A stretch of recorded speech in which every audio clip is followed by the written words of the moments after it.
If you just recently started dating a guy, he invites you for a trip, but you're not sure if he's gonna pay for it or you're supposed to, like you're just getting confused with the finances because you're so new, this is what you should say to make sure that he covers the cost. Oh my god, I'm so excited for a trip. Please let me know what info you need from me when you're gonna do the booking. Let me know if it helps.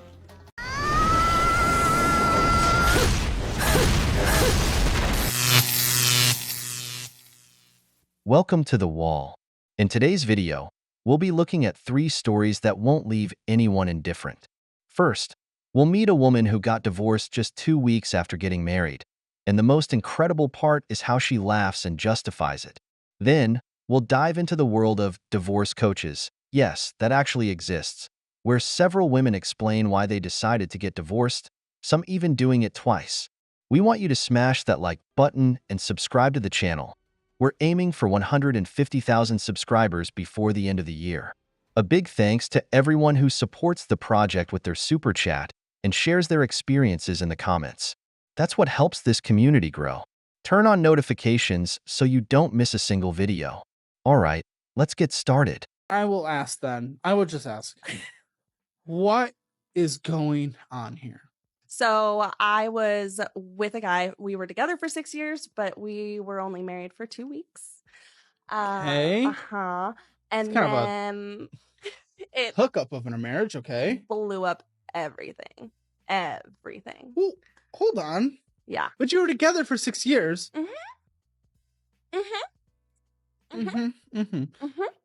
Okay. Oh. Yeah. Wow. Yeah. Okay. So Yeah. why did we divorce after 2 weeks? Did you So keep laughing in the middle of the night?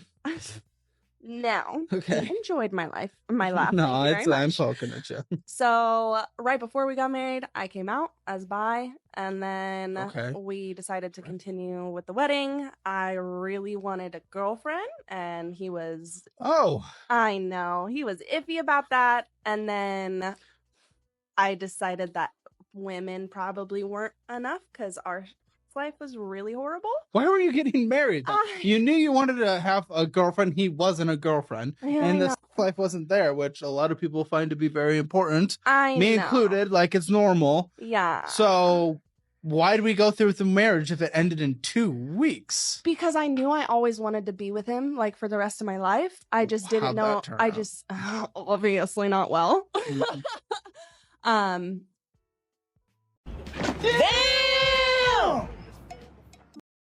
Simple. She wanted his money. Here we have a man who was the classic, useful fool. She claims she discovered she was bisexual, but I'm sure she never mentioned it before getting married. Like many modern women, she only wanted the title of wife and the big wedding. Nothing more.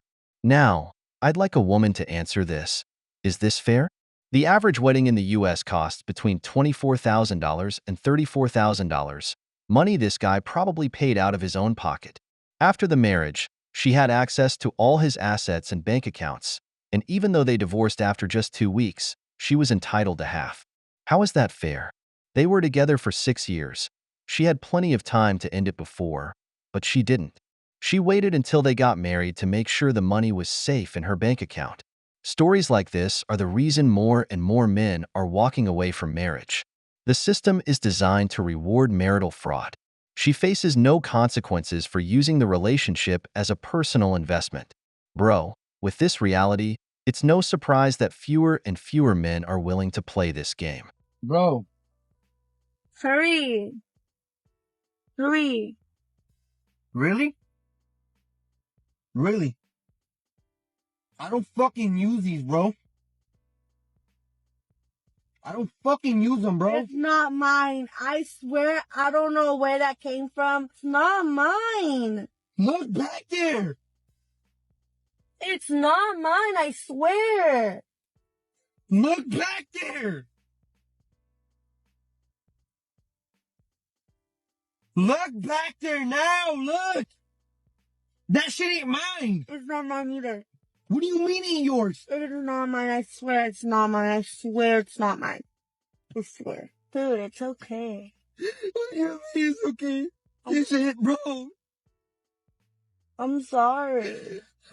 I'm sorry. I honestly didn't think it would hurt you this much. What do you mean, bro? Fucking 3 years of my fucking life destroyed to the trash because you started fucking open your legs, dog. Hell to the no, no, no, no. Hell no. Crocodile tears activated. The classic move of playing the victim to gain sympathy. Any man with common sense would see a red flag with this woman. This isn't just a simple, I made a mistake, and that's it.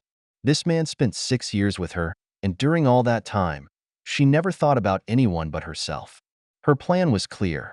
Get married to secure her consolation bonus. She knew that marriage would give her access to this man's assets. This isn't a coincidence. Many modern women see marriage as a business deal, not a union. That's why athletes are advised to protect themselves from gold diggers. Don't get them pregnant and don't get married without a prenuptial agreement. And here we have a clear example of that. This guy went from celebrating a wedding to filing for divorce in just 2 weeks. The worst part is seeing her laughing in the first videos. But as soon as the criticism starts rolling in, the crocodile tears appear. She switches from laughter to sadness in seconds, all to change the narrative. Bro, protect your assets, because this system isn't set up for you to win. I made 2 crucial mistakes after my first divorce, which led to my second divorce. Mistake number 1, I took 0 time to heal, to rebuild my self-esteem, figure out what I wanted, reflect on the relationship and the role that I played so that I can figure out what I don't want to do in a new relationship moving forward. And instead, I made mistake number 2, which was hopped right back in the fucking dating world and started dating somebody way too soon because I didn't know who I was or what I wanted. I had no standards. I didn't know my deal breakers. So I settled in a relationship, which didn't fucking work out. I'm telling you, working on yourself after a breakup or a divorce, like, that has to be your number 1 priority. If you're not doing that, you're going to keep finding yourself in the same relationships with the same type of people, and you're going to keep getting divorced and keep breaking up. Ain't nobody got time for that. Who wants to fucking do that? Heal your shit. Know your worth. Have high standards. Be super fucking picky. Know what your deal breakers are. And stop settling. Take the time to really learn how to stand on your own 2 feet and not feel like you need a relationship in order to feel happy. Oh, hell no. Studies confirm it. 50% of first marriages end in divorce, and for second marriages, the rate goes up to 60% or 67%. That idea that the grass is greener on the other side is pure fiction. Most people have already found their ideal partner but didn't value them. They prefer to let them go because, nowadays, women have too many options and there will always be another man willing to step in. The problem is clear. They want to live in the honeymoon phase forever. When the relationship matures and real problems arise, many prefer to jump ship instead of facing them. It's no coincidence that 80% of divorces are initiated by women. Responsibility is kryptonite for them. They don't want to take it on. They prefer the easy way out and move on to the next man. And that's how the cycle begins. Moving from relationship to relationship, searching for what they already had but didn't know how to appreciate. Responsibility is kryptonite for women. This is such an interesting time of year. If you are getting divorced or you've recently divorced, the holidays just bring up a lot of reminders that your life is different and your life is changing. And when it comes to changing, because I work with women every day on putting their lives back together after divorce in a really beautiful way, it's interesting that a lot of people want the change, but they don't want to change. They don't want to fix their mindset. They don't want to look at life a different way. They aren't ready to move on from the past. And I get it. I totally get it. I was there 10 years ago and I was like, why can't things just go back to how they were? And why can't I just feel comfortable in some areas in my life? But the truth is if you're going through this or just recently went through it, you have to realize things are different. Your life is different. And if you want to feel different and have a different outcome in this life,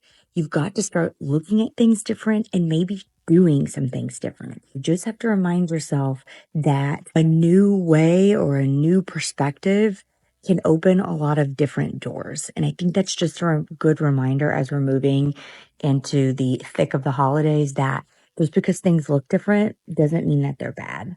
If you need help with adjusting your perspective or seeing things different or trying new things, just let me know. I'm here for you. And as always, I'm in your corner and I'm cheering you on. This is the kind of message that drives more women to divorce. They're sold the fantasy that, after divorcing, everything will be sunshine and rainbows, as if life magically transforms. But reality is different. If you're 20 and you want to experience life, that's understandable. It's part of youth. But once you hit 25, you're no longer a young girl. You're stepping into maturity. And if you reach 30, you're facing the wall. Continuing to experiment at this age only leaves you with less time and fewer real options. The proof is in her own words. Why can't I feel at ease in some aspects of my life? The answer is obvious. You're not 20 anymore. Youth fades, responsibilities grow, the biological clock ticks, and if you've already been through a divorce, you need to get your life on track. You can't keep living off experiences that are only paid for with your presence. Now, you have to step into the role of an adult because the wall doesn't forgive. But, as always, misery loves company. Women like this try to sell you the idea that your life will be beautiful after divorce, but they don't tell you what happens next. Loneliness, new debts, and the realization that you're no longer at your peak to start from scratch. You're at the wall, and brothers, the wall does not forgive. I'm talking about the top 10 reasons for divorce. Today is number 9. This one's going to be a hot topic, but it is one of the top 10 reasons for divorce. So number 9 is one person in the relationship is not carrying their weight. Okay. So what I hear a lot for the women that come to me who are considering divorce is this. I'm doing everything. If I don't do it, it won't get done. I've asked and I've asked for him to carry the weight in this relationship, like 50-50. Can we be partners? We both work full time, but why am I coming home and doing my second full-time job while he sits on the couch and watches TV? Why is it up to me to book the kids' dentist appointments and doctor's appointments and know the schedule? Why is it up to me to plan everything? Why won't he contribute? And as much as you've asked, it's not happening. And hey, this might go both ways, but I'm talking about women. And one big reason why women are initiating 70 to 80% of all divorces is this one. This should be higher up on the list, in my opinion. And also what I hear a lot is, I'm doing everything anyways. If I get divorced, I just have one less person to take care of. And then when they do get divorced and maybe they're single moms with kids or living alone, they're like, life is so much easier. I'm still doing the same amount of work, but there's just less stress. It's easier. And I'm not resentful for this person who isn't being a team player. So this is a huge one. Let me know what you think. Has this been a reason that factored into your divorce? Or is it something that is making you consider, I might have an easier life with one less person to take care of? I've always said that it's perfectly fine for a man to help out at home. Part of leading a relationship is guiding it toward a better path. If both people are working, it makes sense for the man to take on some household tasks. That doesn't make you any less of a man. But here's the key. Helping does not mean being subordinate. The problem is that, many times, it's not that they're upset because the man isn't doing things. It's that he's not doing them her way. The house turns into a company where she's the boss and you're the employee. If you don't do it the way she likes, then it's wrong. What's funny is that this situation has a simple solution. I have a friend whose wife took pictures of how she wants things organized. He follows the pictures and that's it. No arguments, no fights. Men think in a linear way. Give us clear instructions and we'll get it done. The real problem is that when a woman feels like she's doing everything, she starts to believe the idea that her life would be better without her partner. What they don't realize is that separation, especially with kids, puts everyone in a worse situation. Divorce doesn't lighten the load. It doubles it. But this better alone than in bad company narrative has led many to make impulsive decisions without thinking about the long-term consequences. We've reached the end of the video, but before we go, here are some questions for you. What do you think about the woman who divorced that man just 2 weeks after getting married? Do you think women should face some kind of penalty for divorcing in less than 2 years? If you enjoyed the video, make sure to give it a thumbs up, subscribe to the channel, and hit the notification bell. Your support means the world to us and motivates us to create more content. Stay tuned for the next exciting video from The Wall.